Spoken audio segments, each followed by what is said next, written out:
म्हणजे काय माहिती का देशपांडे साहेब, सुरुवात मी एकट्याने केली, पण माझ्या पाठीमागं केव्हा वारी सुरू झाली हेच मला कळलं नाही.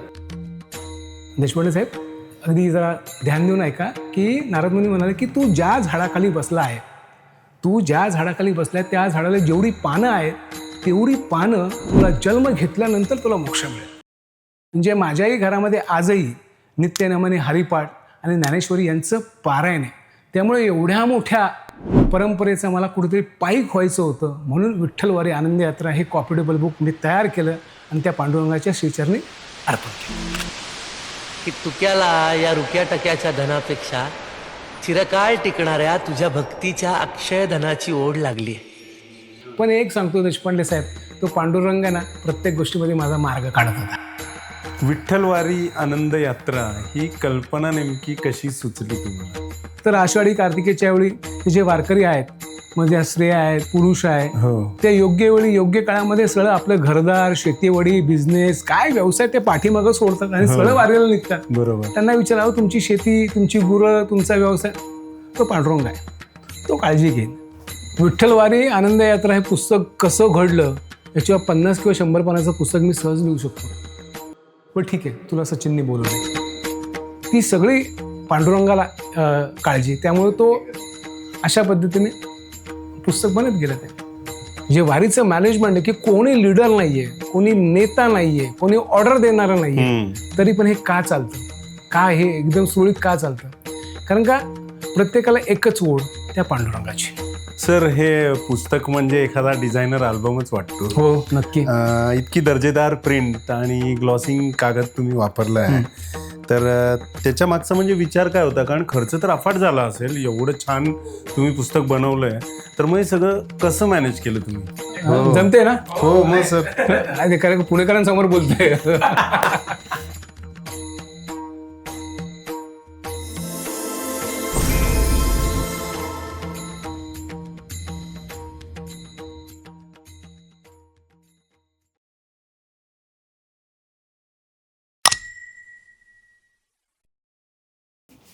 कल्पना करा, एक पुस्तक ज्याचं वजन तब्बल 3 किलो आहे, 280 रंगीत पानं, 37 नामवंत लेखक, 64 व्हिडिओ, 280 चित्र आणि छायाचित्र, आणि हे सर्व काही एका विषयावर, पंढरपूरची वारी. पण प्रश्न असा आहे, एवढा मोठा प्रकल्प करण्यामागे नेमकी प्रेरणा काय होती? आणि आजच्या डिजिटल युगात वारीचं खरं महत्त्व काय आहे? या सर्व प्रश्नांची उत्तरं आज आपण जाणून घेणार आहोत.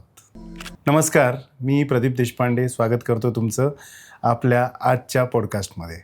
इथे आपण अशा व्यक्तींना भेटतो ज्यांनी आपल्या कार्यातून समाजात वेगळा ठसा उमटवला आहे. आजचे आपले पाहुणे आहेत श्री बबनराव पाटील, विठ्ठलवारी आनंद यात्रा या भव्य कॉपी टेबल बुकचे मूळ संकल्पक. आज आपण केवळ पुस्तकाबद्दल नाही, तर वारीमागील तत्त्वज्ञान, संस्कृती, व्यवस्थापन, श्रद्धा आणि आधुनिक काळातील तिचं महत्त्व जाणून घेणार आहोत. बबनराव पाटील यांनी वारीला केवळ धार्मिक परंपरा म्हणून न पाहता ती एका जिवंत संस्कृतीचा दस्तऐवज म्हणून जगासमोर आणण्याचा प्रयत्न केला आहे. या पुस्तकात 37 तज्ज्ञांचे लेख, 64 QR आधारित व्हिडिओ, 280 चित्रे व छायाचित्रे, पद्मश्री कलाकारांचे योगदान, डॉक्टर रघुनाथ माशेलकर यांची विज्ञान आणि श्रद्धा मुलाखत, हे पुस्तक म्हणजे वारीचं चालतं बोलतं विश्वकोशच आहे. सर, तर सुरुवात करूया आजच्या खूप म्हणजे अशा चांगल्या पॉडकास्टला आपण सुरुवात करूया. तर वारीवर पुस्तक लिहायचं आणि असं पुस्तक लिहायचं हा विचार नेमका कसा मनात आला? जय गणेश, जय जय रामकृष्ण हरी. देशपांडे साहेबांनी जो प्रश्न विचारला त्याचं उत्तर मी तुम्हाला एक गोष्टीच्या स्वरूपात सांगतो. कारण का लोकांना गोष्टी ऐकायला आणि सांगायला खूप आवडतात. गोष्ट अशी आहे की एकदा नारद मुनी रस्त्याने चालले होते. रस्त्याने जात असताना त्यांना एक तपस्वी भेटले आणि त्यांनी नारद मुनीला विचारलं की महाराज, मला मोक्ष केव्हा मिळणार? तर नारद मुनी म्हणाले, बाबा आता वैकुंठाला चाललो आहे, देवाकडं जाऊन तुझा प्रश्न विचारतो, देव जे काय उत्तर देतील ते तुला सांगतो. थोडं काही अंतर पुढे गेल्यानंतर एका झाडाखाली वारकरी बसला होता. जय जय रामकृष्ण हरी, जय जय रामकृष्ण हरी, अगदी भजनामध्ये तल्लीन होता. वारकऱ्यांनी नारद मुनींना पाहिलं आणि तोच प्रश्न विचारला की महाराज, मला मोक्ष केव्हा मिळणार? नारदांनी तेच सांगितलं की बाबा देवाकडे जातोय, प्रश्न विचारतो, जे काय उत्तर आहे ते तुला सांगतो. नारद मुनी वैकुंठाला गेले, देवांशी गप्पा टप्पा झाल्या, दोघांचा प्रश्न विचारला, देवांनी त्यांना उत्तर दिलं आणि परतीच्या प्रवासाच्या वेळी तपस्वी त्यांची वाट पाहत होता. तपस्वीने विचारलं, देवांनी काय उत्तर दिलं? तर नारद मुनीने सांगितलं की बाबा रे, अजून तुला 7 जन्म घेतल्यानंतर तुला मोक्ष मिळणार आहे. काय उत्तर दिलं? 7 जन्म जन्म घेतल्यानंतर तुला मोक्ष मिळेल. इकडे तपस्वी नाराज झाला, अजून 7 जन्म, पण करणार काय? देवाची आज्ञा. पुढे गेल्यानंतर वारकरी होता. वारकरीने विचारलं की महाराज, देवाने काय उत्तर दिलं?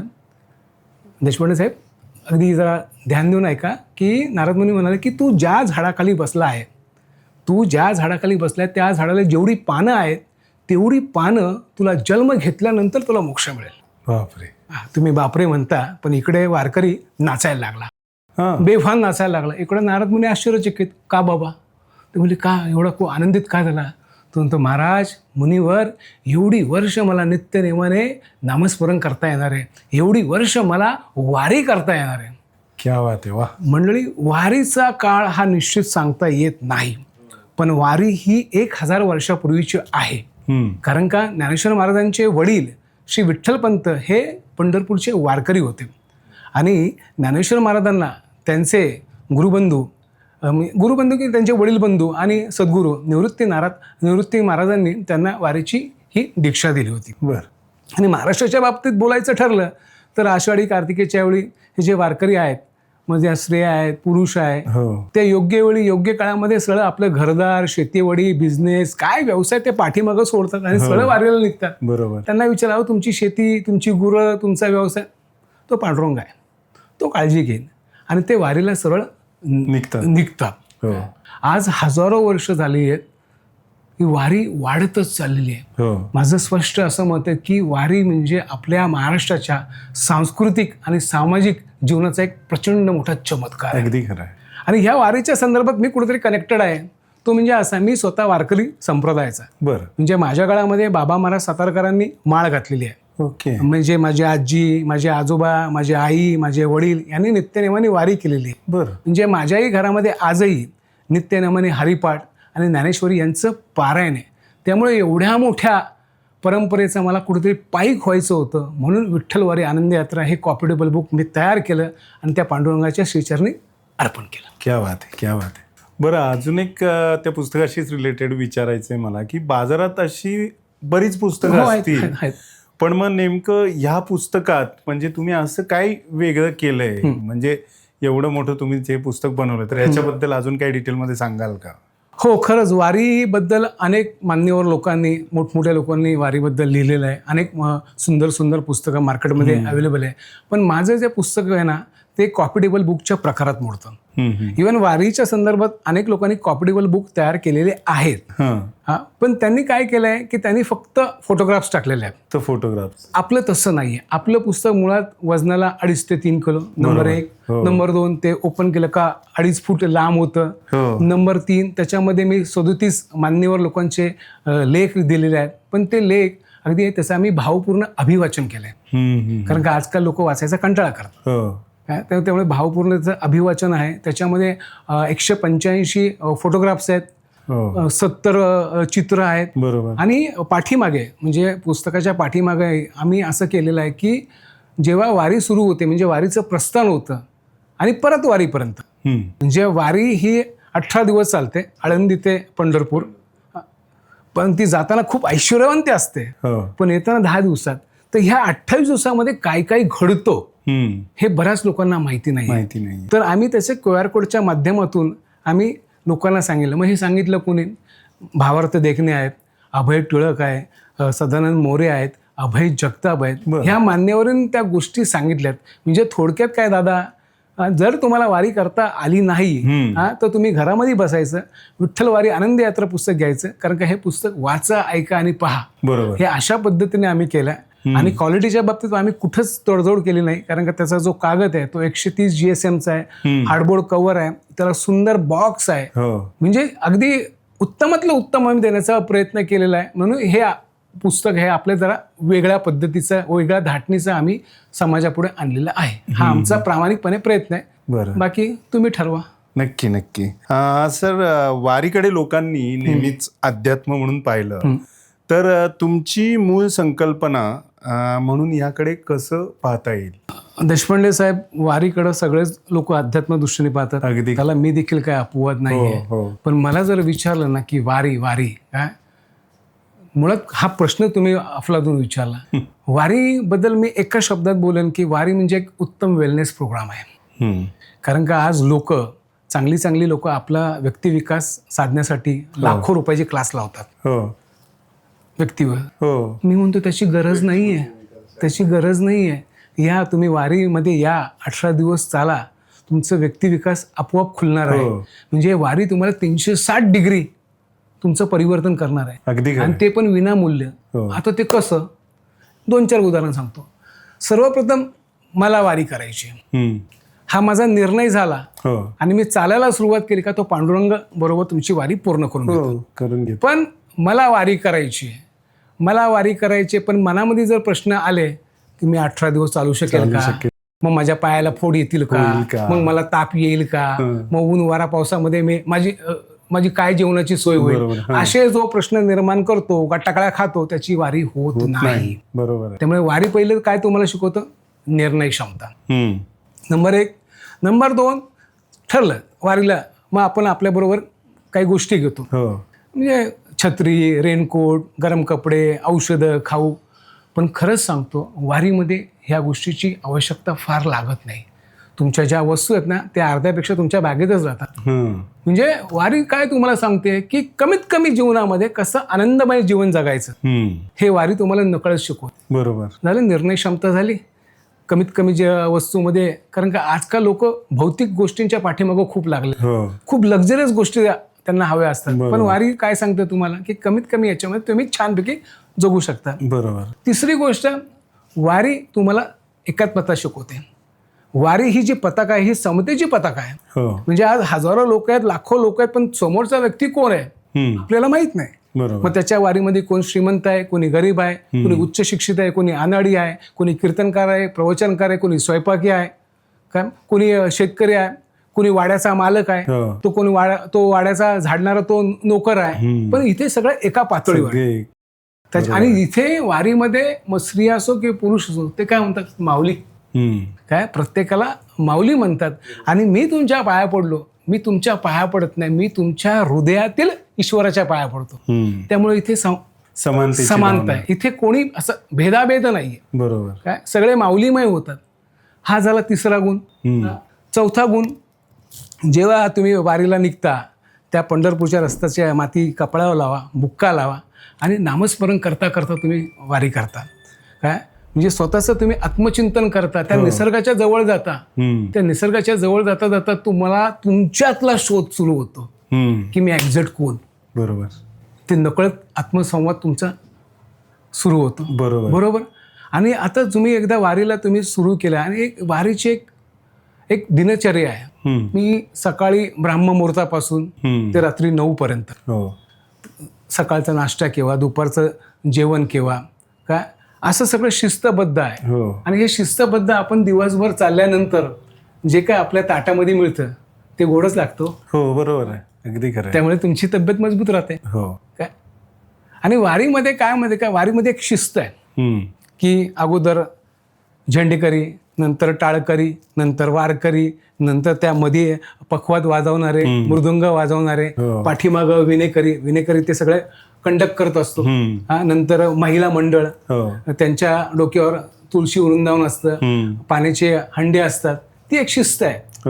परत कुठला अभंग कधी बोलायचा त्याला. आणि ही शिस्त आफळेकर गुरुजींनी तेव्हापासून जे लावले ते आतापर्यंत आपल्याला पाहायला मिळते. वारीमध्ये शिस्त आहे. आज जगामध्ये एवढा मोठा इव्हेंट कुठे नाहीये, हा फक्त आपल्या महाराष्ट्रामध्ये आहे. बरोबर. म्हणजे जसे लाखो लोक जातात तसे त्यांच्या बाजूने त्यांचे सामानाचे ट्रक पण जातात ना. पण एवढं सगळं असताना कोणी लिडर नाही, कोणी नेता नाही, कोणी ह्या गटात नाही, कोणी त्या गटात नाही. मी जास्त बोलत नाही, गटागटाचं राजकारण करत नाही, ते महाराष्ट्राला पाठ आहे. त्याच्यामुळे कुठलाही गट नाही, कुठला नेता नाही, तरी पण एक शिस्तबद्ध वारी चालते. त्यामुळे माणसाला वारी आपल्याला तुमच्या जीवनामध्ये शिस्त शिकवते. त्यामुळे वारी म्हणजे थोडक्यात माझ्या दृष्टीने वेलनेस प्रोग्राम.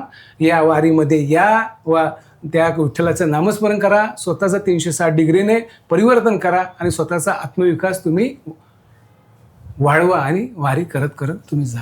ह्या अशा दृष्टीने ही माझ्या दृष्टीने वेलनेस प्रोग्राम म्हणजे वारी. बरं सर, हे पुस्तक म्हणजे एखादा डिझायनर अल्बमच वाटतो. हो, नक्की. इतकी दर्जेदार प्रिंट आणि ग्लॉसिंग कागद तुम्ही वापरला आहे, तर त्याच्या मागचा म्हणजे विचार काय होता? कारण खर्च तर अफाट झाला असेल, एवढं छान तुम्ही पुस्तक बनवलंय, तर मग हे सगळं कसं मॅनेज केलं तुम्ही? देशपांडे साहेब, पुन्हा एक छोटीशी गोष्ट. हो. लहान बाळ असतं, आई काय करते, त्याला छानपैकी नाव घालती, त्याला भरजरी टोपडं वगैरे घालती, त्याला दागिने घालती, त्याला नजर लागू नये म्हणून काळं टिप पण लावतो. आता हे सगळं करते, पण त्या बाळाला काही माहितीये का की मला भरजरी टोपडं घातलंय, मला दागिने घातले, त्याला काय कसं गेलं नाही. पण त्या आईला आपलं बाळ नटवताना आणि नटलेलं बाळ पाहताना कसं वाटतं? खूप सुंदर. क्या बात आहे. तसंच जो वारकरी आहे तो वारी करताना, तो नामस्मरण करताना, ते नटलेला वारकरी पाहताना त्या विठू माऊलीला काय वाटतं? क्या बात. बस तसंच देव मस्तकी धरावा, अवघा हलकल्लोळ करावा. अरे वा. बाबा मला सातारकरांनी पण ज्ञानेश्वरी, ऐश्वर्य ज्ञानेश्वरी कार्यक्रम म्हटलं, मग का करू नये? त्याच्यामुळे कुठेच त्याच्यामध्ये मी तडजोड मी केलेली नाहीये. बस संकल्प केला. आता तुम्ही म्हणाला की खर्च खर्च आहे सर, सगळी सोंग करता येतात, पण पैसे सोंग अजिबात करता येत नाही. आपण कल्पनेचे अनेक घोडे उडवू, पण जेव्हा ॲक्च्युअल तेव्हा काय. पण ते माझं गोड गुपित आहे. सांगतो की ह्या पुस्तकासाठी MEPचे सर्वेसर्वा श्री जयंतराव म्हैसकर. बरं. आम्ही एकदा थेऊरला गेलो होतो गणपतीच्या दर्शनाला. आमचं देवदर्शन झालं, आम्ही निवांत गप्पा मारत बसलो होतो. म्हटलं सर एक बोलू का? बोला ना. म्हटलं वारीवर असं पुस्तक करायचं. ते फार कमी बोलतात. ते अशी मानबिन हलवली, हसले आणि एवढंच गो हेड सांगितलं. काय त्याच्यामुळे काय माहिती का, पैशाचा विषय संपला. कारण सर बोलले का, कारण काय याच्या अगोदर सरांनी माझ्या 2 पुस्तकाला स्पॉन्सरशिप दिली आहे. तू सुख करता, गुड तुषुंड गणेशाचे. नंतर मी जीव ओतला. बरं. कारण का मेन गोष्ट माझ्या पाठीमागं उभी राहिली आहे. त्याच्यामुळे ह्या विठ्ठल वारी आनंद यात्रामध्ये काय याचा सिंहाचा वाटा हा जयंतराव म्हैसकरांचा आहे. बरं. त्याच्यामुळे अशा पद्धतीने हे भव्य दिव्य पुस्तक आम्ही आणू शकलो. सर, या पुस्तकामध्ये अनेक मान्यवर लोकांचा पण म्हणजे सहभाग आहे, तर त्यांचे लेख वगैरे म्हणजे तुम्ही कसं त्यांच्याशी कनेक्ट झाले किंवा कसं त्यांच्याकडनं हे सगळं तुम्ही जमा केलं, थोडक्यात त्यांचे लेख वगैरे? खूप चांगला प्रश्न विचारला.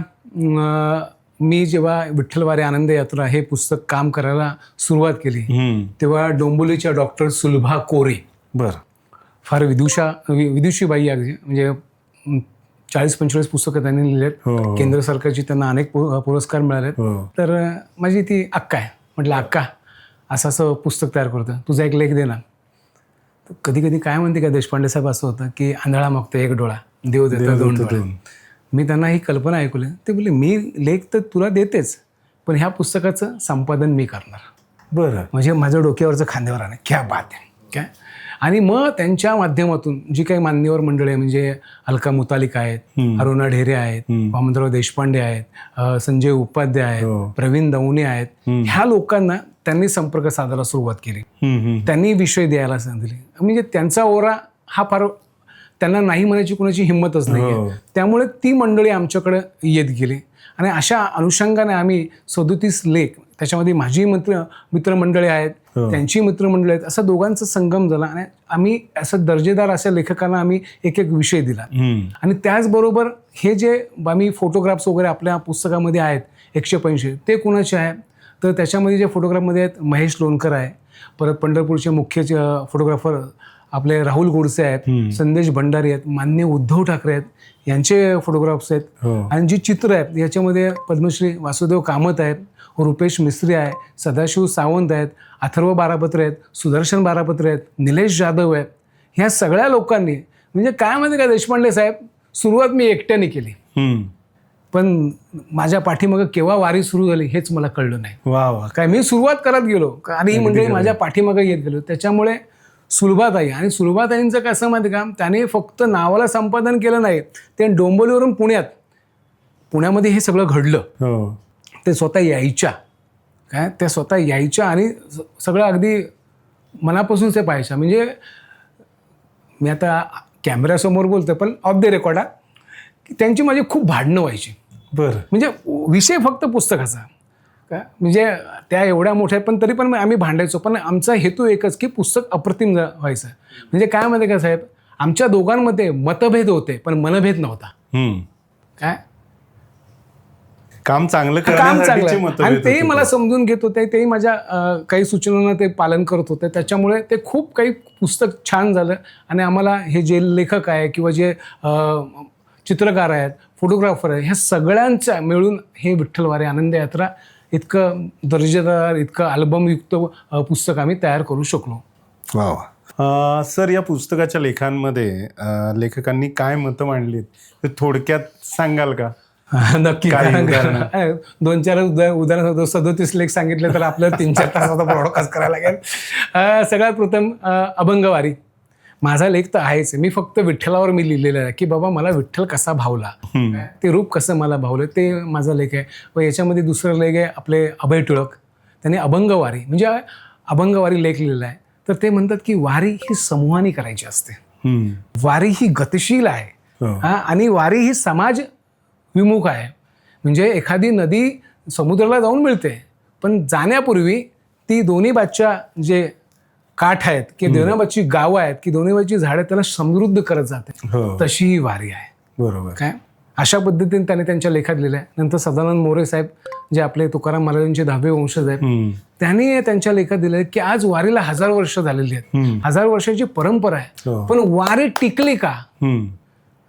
वारीमध्ये धार्मिकता आहे, पण सर्वात प्रथम व महत्वाची गोष्ट म्हणजे वारीमध्ये नैतिकता आहे. आज अनेक राजवटी येऊन गेल्या, 19व्या शतकामध्ये परकीय आक्रमण झालंय, पण ह्या नैतिकतेमुळे वारी टिकली आणि ती वाढतच चाललेली आहे, कमी नाहीये. बरोबर आहे.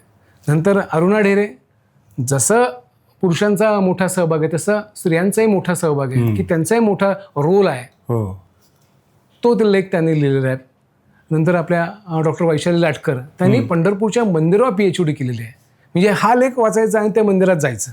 मी तुम्हाला एक असं चित्र दिसेल की काय काय मंदिरामध्ये आहे. बरोबर आहे, अगदी. हृदयसंबोस दिंडीवर त्यांनी PhD केलेली आहे. काय उमेश बागडे, त्यांनी रिंगण हा वालीचा आत्मा आहे, काय त्यांनी त्या रिंगणवर लिहिलेला आहे. आणि महत्वाची गोष्ट म्हणजे एक अदृश्य शक्ती किंवा दृश्य शक्ती, पोलीस डिपार्टमेंट. आज एवढ्या लाखो लोक जातात पण वारीमध्ये काही घटना होत नाही, पण त्या पण जे त्यांचं जे आहे पोलिसांचं जे काही काम आहे ते अगदी वेड्यासारखं करतात. म्हणजे मागून घेतात की मला वारीला, मला संरक्षणाला मला मिळाली पाहिजे. ते मितेश गट्टे सध्या आमच्या सांताक्रूजचे DCP आहेत. बरं. त्यांनी वारी 8-9 वेळा त्यांनी कंडक्ट केली आहे. त्यांनी त्याचा लेख त्यांनी लिहिलेला की पोलीस कसं काम करतो, आणि स्वतः त्यांनी अभिवाचन केलेलं आहे का. आणि या पुस्तकामध्ये माझ्या जीवाची आवड म्हणजे डॉक्टर रघुनाथ माशेलकर. बरं. त्यांनी विज्ञान आणि श्रद्धा असा एक सुंदर मुलाखत डॉक्टर सुलभा कोरे यांनी दिलेला आहे. 37 लेख आहेत, त्यामुळे सगळं काही सांगत नाही. त्यामुळे आता हे पुस्तक तुम्ही पाहिल्यानंतर तुम्हाला पण बघा आणि ते वाचल्यावरच तुम्हाला अनुभवता येईल असं म्हणायला हरकत नाही. म्हणजे तुम्ही वाचू पण शकता, तुम्ही ऐकू पण शकता, कारण का हे पुस्तक आहे ना, वाचा, ऐका, पहा. म्हणजे याच्यामध्ये आम्ही जे QR कोड दिले, तुम्ही स्कॅन केला, तुम्ही घर बसला किंवा तुम्ही प्रवासात आहात, ते सगळं अभिवाचन तुम्हाला ऐकायला मिळेल. अशा वेगळ्या पद्धतीने आणि वेगळ्या धाटणीने आपण पुस्तक तयार केलंय आणि इतके मान्यवर लेखक त्याच्यामध्ये आहेत. सर, सचिन तेंडुलकर, नितीन गडकरी, तर या दिग्गज लोकांपर्यंत हे पुस्तक कसं पोहोचलं हे जाणून घ्यायला आम्हाला नक्कीच आवडेल. आणि तुम्ही त्यांना जेव्हा हे म्हणजे पुस्तक पोहोचलं तर तेव्हा त्यांची पहिली रिॲक्शन काय होती? चांगला प्रश्न विचारला. आता ह्या पुस्तकामध्ये सर्वात प्रथम विठ्ठलवारी आनंद यात्रामध्ये सचिन तेंडुलकरचे मोठे बंधुराज नितीन तेंडुलकर, तो माझा खूप चांगला मित्र. बरं. त्यांनी ह्या पुस्तकासाठी एक सुंदर कविता दिली. गेल्या वेळी गणपतीला मी घरामध्ये निवांत संध्याकाळी बसलो होतो, नितीनचा फोन आला, बबन काय करतोय, कुठे आहेस? म्हटलं घरी आहे. उद्या काय करतोय? म्हटलं ऑब्व्हियसली घरी गणपती बसलाय. म्हटलं बरं ठीक आहे, तुला सचिनने बोलवलंय. गेलो. त्याचा 1.5 दिवसाचा गणपती होता, तिकडे पुस्तकाचा म्हणजे गणपतीचा कार्यक्रम चालू होता. सचिनने सगळं पुस्तक पाहिलं, पान पाहिलं, माझ्याकडून सगळं समजून घेतलं. काय त्याला प्रचंड ते आवडलं. आई बाजूला होत्या, त्यावेळेला आईंना हे पुस्तक दे, कारण का आईंचा उद्या वाढदिवस आहे. आणि मुळात सचिनला माझे अगोदर 2 पुस्तकं त्याला माहीत होते. तू सुको करता, गुण त्रिशुंड गणेशाचं आहे. आणि मुळात सचिन आणि मी, आम्ही द्रोणाचार्य रमाकांत आचरेकरांचे आम्ही विद्यार्थी. बरं. आम्ही एकत्र खेळलेलो. बरं. त्याच्यामुळे ती आमची दोस्ती लहानपणापासूनची. अरे वा. आणि नितीनच्या माध्यमातून. आणि महत्त्वाची गोष्ट म्हणजे ह्या पुस्तकाला त्याने शुभेच्छा पत्र दिलेले आहेत. बरं. म्हणजे याच्यामध्ये औसेकर महाराज आहेत, गोविंदगिरी महाराज आहेत, नितीन गडकरी साहेब आहेत. ओके. आता नितीन गडकरी साहेबांबद्दल मला एक ममत्व असं होतं की आळंदी ते पंढरपूर हा त्यांनी रस्ता केला होता. हो. त्यामुळे म्हटलं की ह्या सद्गुरूचा लेख मिळाला पाहिजे. पण ते नितीन गडकरी साहेब आहेत. एवढा वेळ कसा मिळाला, पण काय मी प्रयत्न केला. तर आमचे जयंतराव म्हैसकर साहेब, तर त्यांनी मध्यस्थी केली आणि गडकरी साहेबांकडून त्यांनी शुभेच्छाचे पत्र मला माझ्या पुस्तकाला दिलं. आणि विठ्ठलवारी आनंद यात्रा जयंतराव म्हैसकरांनी गडकरी साहेबांना दिलं. ओके. कारण का गडकरी साहेबांना पुन्हा तेच की माझी अगोदर मी त्यांना भेटलोय, म्हणजे माझं तू सुको करता दिलंय, त्रिशुंड दिलंय. त्यामुळे बबनराव पाटलाबद्दल त्यांना कल्पना होती, माझी पुस्तकं माहीत होती. त्यांनी मला ते शुभेच्छा पत्र दिलं आणि जयंतरावांनी त्यांना विठ्ठलवारी आनंद यात्रा दिलं. ते सांगितले की त्यांना आवडले. त्यामुळे अशा बऱ्याचशा मोठ्या मोठ्या दिग्गजांकडे हे विठ्ठलवारी आनंद यात्रा पुस्तक आमचं पोचलेलं आहे. क्या बात आहे सर. हे पुस्तक बनवताना असा एखादा प्रसंग काही सांगता येईल का, ज्याने तुम्हाला अक्षरशः म्हणजे रडवलं किंवा थक्क झाला, असा एखादा प्रसंग काही? विठ्ठलवारी आनंद यात्रा हे पुस्तक कसं घडलं याच्यावर 50 किंवा 100 पानाचं पुस्तक मी सहज लिहू शकतो. अरे बापरे. अनेक किस्से घडलेले आहेत. आता रडवलं तर मी सांगतो, पण मी त्यांची नावं घेत नाही. माझं पुस्तक संपूर्ण तयार झालं. म्हणजे पुस्तकाची एक प्रोसिजर असते की लेखकांकडून लेख घ्यायचे, काय ते DTP करायचे, मग त्याचं 3-3, 4-4 वेळा प्रूफ रिडिंग करायचं. आणि प्रूफ रिडिंग ही अशी गोष्ट नाही की किती तुम्ही करा ते नजरेचं चुकून काहीतरी ते सगळं काय झालं. पण त्याचं जे मेन आहे लेआउट, काय 2 सद्गुरू असतं, मी त्यांच्या पाठीमागं लागलो की बाबा करून द्या. व्यवहार सगळं ठरा. पण ते आज कर उद्या कर. माझा वेळ खूप वाया झाला. म्हणजे जवळजवळ 7 ते 8 महिने त्याच्यामध्येच गेले. बापरे. काय की म्हणलं का शेवटी मग असं ठरवलं कुठेतरी. असा सकाळी असं चिंतन करत होतं. म्हटलं मग शेवटी मला आतून आवाज आला की बाबा पांडुरंगाची इच्छा नाही आहे हे पुस्तक त्यांच्याकडून करून घ्यायची. मी त्यांना बात करून टाकला. बरं. काय पण त्याच पुस्तकासाठी पुण्यातला पांडुरंगासारखा एक मित्र धावून आला, सुनील पंडित. बरं. आणि स्वाती बर्डे यांनी, कारण का स्वाती बर्डे या स्वतः पंढरपूरच्या, ह्या दोघांनी ह्या पुस्तकामध्ये जीव टाकला आणि ते मला सुंदर लेआउट करून दिलं. पण अगोदर माझा वेळ खूप वाया गेला ना. पण ठीक आहे ना, काही गोष्टी आपल्या हातात नसतात. त्यामुळे तिथे अक्षरशः मी हतबल झालो होतो. कारण का प्रत्येक गोष्टीला मर्यादा असते, तशी मलाही मर्यादा आहे ना. मी सगळं जमू शकतो पण ते डिझाईन तर करू शकत नाही. त्यामुळे तिथे अक्षरशः रडायला फक्त बाकी होतं. आणि थक्क करणारा दुसरा प्रकार म्हणजे काय, हे जे व्हिडिओज वगैरे आहेत ना, माझा मित्र संजय सकपाळ यांनी सगळे व्हिडिओ शूट केलेले आहेत, एडिट पण केलेले आहेत. आणि हा रात्रभर एडिट करायचा. 2:30 वाजता, 3 वाजता, 4 वाजता. आणि मग 4 वाजता मला फोन करायचा, बबनराव ते व्हिडिओ एडिट झाले बरं का. तो मला उठवायचा, पण ती माझ्यासाठी सकाळ असायची. आणि तो नंतर बिचारा तो झोपायचा. पण त्याने त्यावेळी कुठली कारकूर केली नाही की एवढा वेळ. म्हणजे तो एक थक्क करणारा एक प्रसंग होता. नंतर महत्त्वाची गोष्ट म्हणजे जी मंडळी आम्ही व्हिडिओ शूट करत होतो किंवा बऱ्याच लोकांना आम्ही भेटत होतो, त्यांचं आदरातिथ्य आमच्या आकांक्षा जोशी करायच्या.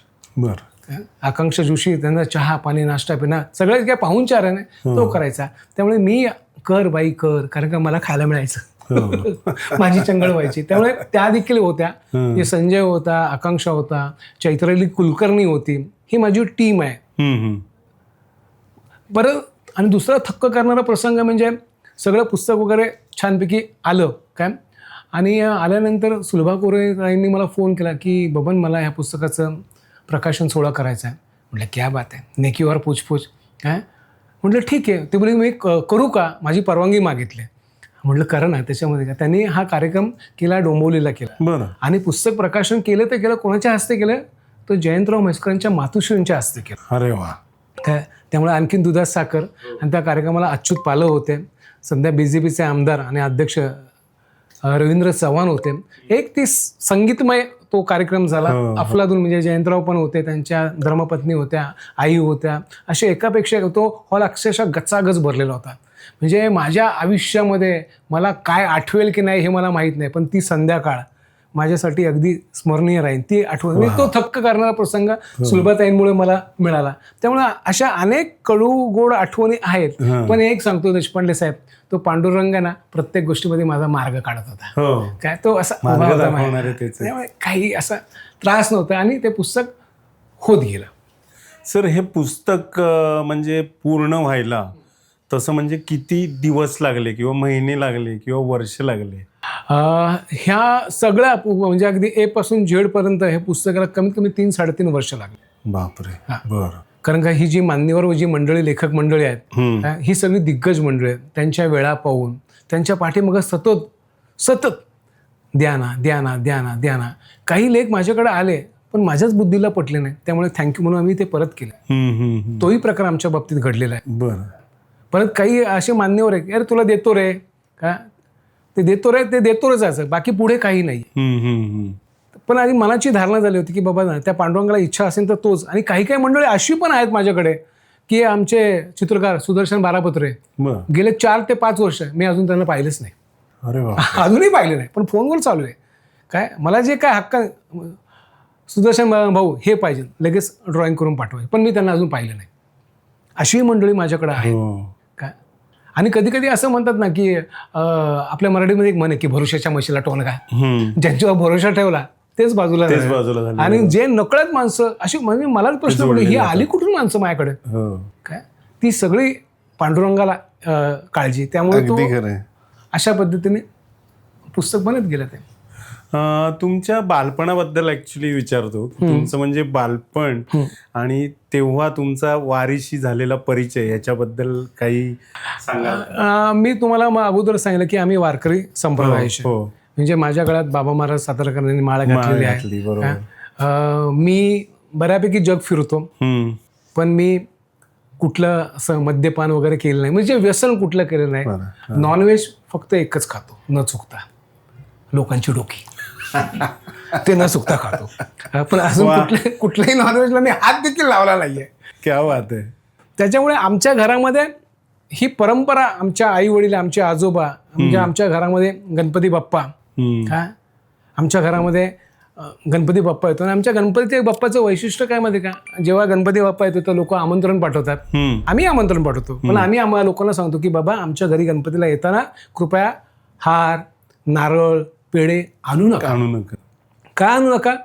हा जर तुमची इच्छा असेल तर तुम्ही आमच्या गणपतीला वह्या, पेन, पेन्सिली, चित्रकलांच्या वह्या या आणा. शेवटी ती बुद्धीची देवता आहे, तो त्याला नैवेद्य वाटवा. आणि हा सगळा जे पुस्तकं वगैरे आम्ही पुण्याच्या श्री वृंदावन शाळेला आम्ही त्या मुलांना देतो आणि त्यांचे फोटो काढतो. हे देशपांडे साहेबांनी पाठवले, देशपांडे साहेब हे बघा आम्ही मुलांना दिलं.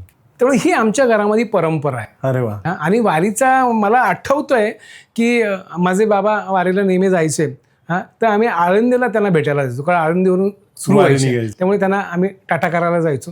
ती कुठेतरी ती वारी तेव्हापासून माझ्या डोक्यामध्ये होती की वारी वारी वारी काय. आणि आता मध्यंतरच्या काळामध्ये बऱ्यापैकी वारी केलेली आहे. जेव्हा जेव्हा जसं जसं वेळ मिळतो तसं तसं मी वारी करतो. अरे वा. विठ्ठल वारी आनंद यात्रा ही कल्पना नेमकी कशी सुचली तुम्हाला? खूप चांगला प्रश्न विचारला.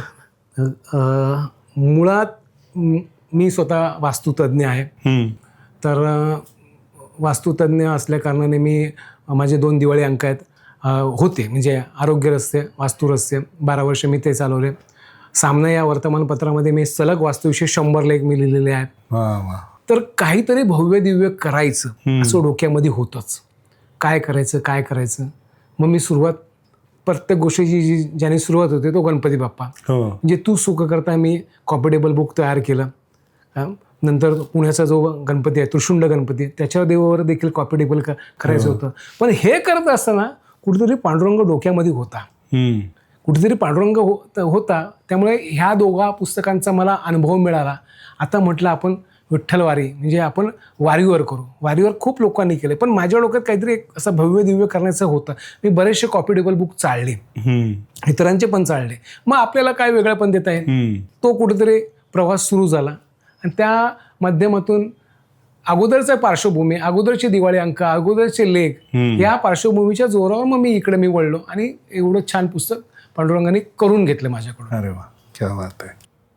सर, डॉक्टर रघुनाथ माशेलकर यांची तुम्ही विज्ञान आणि श्रद्धा ही जी मुलाखत घेतली, तर त्याबद्दल म्हणजे काय म्हणजे सांगता येईल, किंवा त्याच्यामागचा तुमचा काय उद्देश होता? खूप चांगला प्रश्न विचारला. कारण का सरांचे माझे सर मला खूप छान पद्धतीने ओळखतात. त्यांनी विठ्ठल वारीसाठी त्यांनी मुलाखत दिली, पण त्याच्या अगोदर तू सुखो करता, मी एक तुम्हाला किस्सा सांगतो की मी जेव्हा तू सुखो करता हे पुस्तक तयार करत होतो, तर ह्या पुस्तकाला प्रस्तावना कोणी द्यायची हा मी विचार करत होतो. बरं. काही केल्याने मला नाव सुचवत नव्हतं आणि मला अशी व्यक्ती हवी होती की ती गणेश भक्त असावी, ती सेलिब्रिटी असावी, असं मला संयुक्त कसं वाढू, पण काही केल्याने नाव सुचत नव्हतं. आणि त्यांनी मला प्रस्तावना पण द्यावी, कारण का आम्ही पडले छोटे, आम्हाला कोण विचारणार. आणि एका पहाटे मला नाव आठवलं, डॉक्टर रघुनाथ माशेलकर, कारण का ते स्वतः गणेश भक्त आहेत. काय पद्मश्री आहे, पद्मविभूषण आहेत, फार मोठी व्यक्ती आहे. तर मी त्यांच्यापर्यंत पोहोचलो आणि सरांना माझं बाळ दिलं. आणि बाळ दिल्यानंतर बरोबर 6 महिन्यांनी सरांचा मला फोन वाजला. असाच दुपारी मी, माझी आई, माझी धर्मपत्नी आम्ही बसलो होतो. 4 वाजता फोन होता. बबनराव पाटील. हां म्हटलं, जय गणेश, बोलतोय मी, डॉक्टर रघुनाथ माशेलकर. म्हटलं कोण बोलताय? मी डॉक्टर रघुनाथ माशेलकर. म्हटलं कोण बोलताय? कारण का माझ्या कानावर विश्वास बसत नव्हता की सरांनी मला फोन केला आहे. ते बोलले, नाही, मी रघुनाथ माशेलकर बोलतोय, तुमचं जे बाळ मला मिळालं आणि मी ते वाचलं, मी शब्द वाचला. मला जेवढं नॉलेज नव्हतं तेवढं 10 पटीने नॉलेज ह्या पुस्तकाने दिलं. मी तुम्हाला प्रस्तावना कुठे पाठवू? म्हटलं सर कुठे पाठवू नका, मी स्वतः जातीने येतो, सरांना भेटणार. तर सरांनी मला वेळ दिली आणि तो दिवस होता रविवारचा. मी कन्फ्यूज झालं, म्हटलं काहीतरी चुकलं माझं. पण गेलो तर सरांनी निवांत 45 मिनटं गप्पा मारल्या. नंतर सरांचं माझं जे काय आमचं असं ऋणानुबंध सुरू झाला.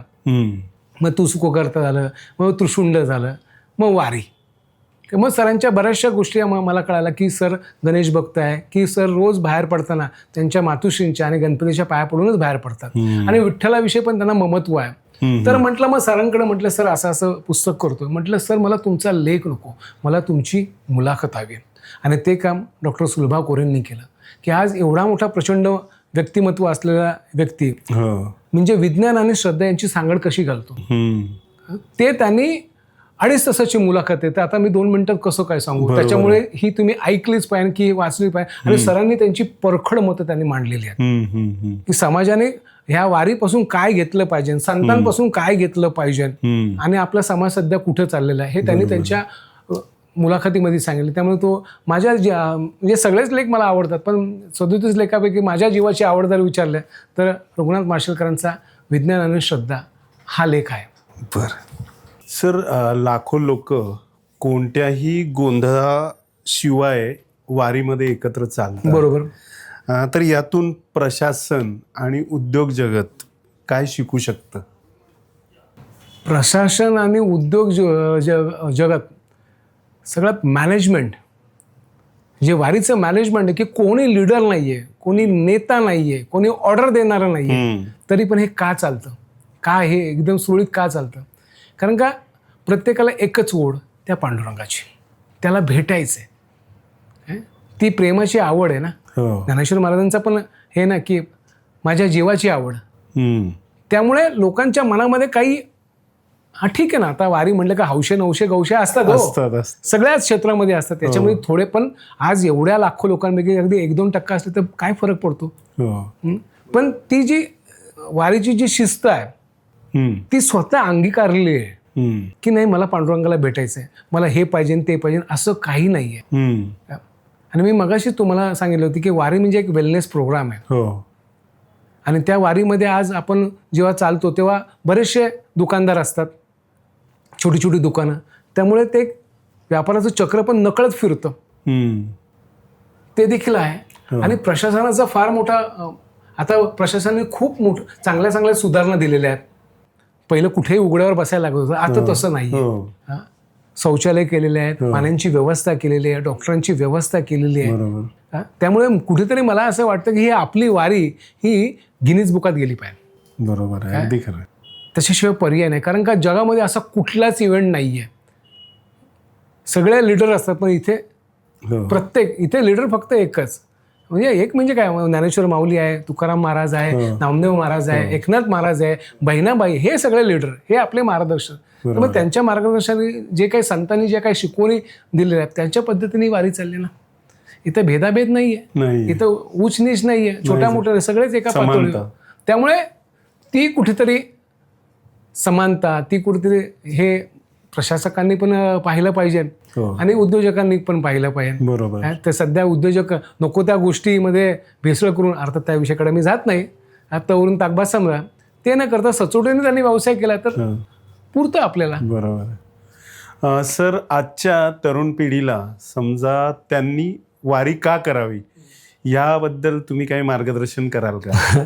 देशपांडे साहेब, तरुण पिढीला मार्गदर्शन करणारा एवढा मी मोठा नक्कीच नाही आहे, एवढं माझं वय पण नाही आहे, एवढी माझी बुद्धिमत्ता पण नाही आहे. पण मी मगाशी सुरुवातीला एक तुम्हाला उदाहरण दिलं की वारी म्हणजे एक वेलनेस प्रोग्राम. वारी ही करायची नसते, वारी ही अनुभवायची असते. बरोबर आहे. तुम्ही या, अनुभव घ्या, तुम्ही अनुभव घ्या. जसं आपण ज्ञानेश्वरीच्या बाबतीत म्हणतो की एक तरी ओवी अनुभवावी, तशी ही वारी तुम्ही केल्याशिवाय तुम्हाला कळणार नाही. अगदी खरं. त्या निसर्गामध्ये गेल्याशिवाय तुम्हाला कळणार नाही. आणि वारी तुम्हाला बरंच काही शिकवते. आपल्याला वारीमध्ये अनेक प्रकारची माणसं पाहायला मिळतात, तऱ्हेतऱ्हेची माणसं पाहायला मिळतात. तुम्ही त्या निसर्गाच्या जवळ जाता, त्या पांडुरंगाच्या जवळ जातात. त्यामुळे वारी हा फक्त अनुभवाचा विषय करायचा नाही. आणि मी तर असं म्हणेल की प्रत्येक तरुणाने आयुष्यात एकदा तरी वारी करावी. कारण का वारी ही पिकनिक नाहीये, काय, वारी हे भोजनाचं स्थान नाहीये, तर वारी हे भजनाचं स्थान आहे. बरोबर. त्यामुळे त्या पांडुरंगाचं नामस्मरण करता करता एकदा तरी तुम्ही वारी अनुभवा, नंतर मग पुढे तुम्हाला त्याचा वेळ लागला का तुम्ही आपोआप तुम्ही जाल. आणि वारीमध्ये असे बरेचसे रथी मारुती लोक मला माहिती आहेत की फार मोठ्या पोस्टवर आहेत किंवा फार मोठी व्यक्ती, पण कळत नाही की ही व्यक्ती कोण आहे, कारण का सगळेच माऊली. त्यामुळे आजच्या पिढीला मी जरूर सांगेल की बाबांनो, एकदा तरी वारी करा, एकदा तरी वारी करा, मग तो आनंद तुम्ही लुटा. अगदी खरं, अगदी खरं. सर, जर आज विठ्ठल तुमच्यासमोर उभा राहिला तर एकच त्यांच्याकडे मागणं काय मागाल? काय नाही बाबा, एकच मागणं मागेन,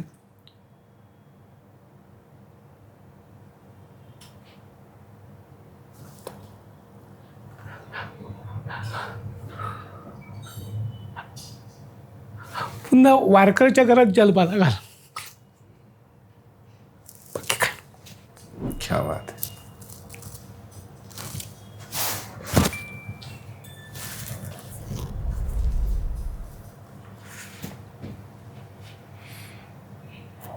ओके सर, आता आपण अगदी सांगतीच्या जवळ आलो आहे आजच्या पॉडकास्टच्या आपल्या.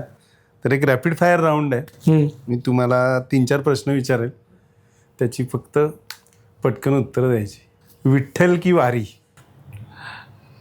का साहेब तुम्ही मारता आम्हाला? वारीशिवाय विठ्ठल नाही, विठ्ठलशिवाय वारी नाही. वा. त्यामुळे नाही, दोन्ही साथ पाहिजे, दोघं एकत्रच पाहिजे. अभंग की कीर्तन? पुन्हा तेच.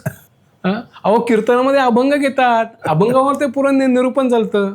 त्यामुळे कीर्तन आणि अभंग या दोन्ही गोष्टी एकत्र आल्याच पाहिजे. पुस्तक की डिजिटल? पुस्तक. एका शब्दात विठ्ठल? तुझं सगुण म्हणू की निर्गुण म्हणू? क्या बात आहे, छान. बबनराव सर, आज तुम्ही फक्त एका पुस्तकाची नाही तर संपूर्ण वारकरी परंपरेची ओळख आमच्या प्रेक्षकांना करून दिलीत. तुमचे मनपूर्वक आभार. मित्रांनो, जर हा संवाद तुम्हाला आवडला असेल तर व्हिडिओला लाईक करा, तुमच्या मित्रांसोबत शेअर करा आणि मार्गप्पा पॉडकास्टला नक्की सबस्क्राईब करा. कमेंटमध्ये नक्की सांगा तुम्ही कधी कधी वारी केली आहे का. पुन्हा भेटू एका नव्या प्रेरणादायी संवादासह. जय हरी विठ्ठल. तर आज सरांनी त्यांच्या खूप बिझी शेड्यूलमधून आपल्याला वेळ दिला आणि आपल्याला खूप छान प्रकारे त्यांनी माहिती दिली आणि त्यांचं पुस्तक खरंच खूप सुंदर आहे. तर त्याबद्दल टीम मारगप्पाकडून मी सरांचे हार्दिक आभार मानतो. धन्यवाद धन्यवाद आणि सरांना टीम मारगप्पाकडून एक छोटीशी भेट. धन्यवाद धन्यवाद धन्यवाद. देशपांडे साहेबांनी बॉक्समध्ये काहीतरी टाकून दिलेलं आहेच आहे. पण मी माझ्या वतीने मारगप्पा ह्या सर्व टीमला विठ्ठलवारी आनंद यात्रा हे पुस्तक मी यांना सप्रेम भेट देतो, जेणेकरून ह्या विठ्ठलाने त्यांचा चॅनल जगभर पोचावा, जगभर मराठी माणसांपर्यंत पोचावा. आणि मीही तुम्हाला सांगतो की हा चॅनल खरंच अप्रतिम आहे. तुम्ही ह्या चॅनलला तुम्ही जरूर सबस्क्राईब करा, लाईक करा आणि शेअर करा. त्यामुळे माझ्याकडून ही विठ्ठलवारी आनंद यात्रा हे ह्या टीमला मी सप्रेम भेट देत आहे.